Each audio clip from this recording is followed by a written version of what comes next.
कृतज्ञता के साथ बीते हुए कल को याद करते हुए और नए आशा के साथ आगे बढ़ते हुए बेंगलुरु में स्थित क्राइस्ट स्कूल में रूबी जुबली मनाया गया।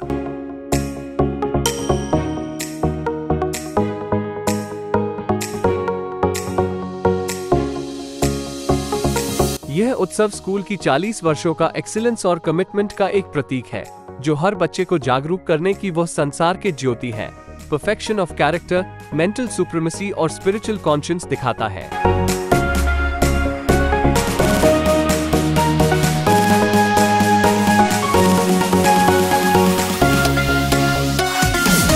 ये जुबिली बहुत खुशी और हर्ष के साथ मनाया गया।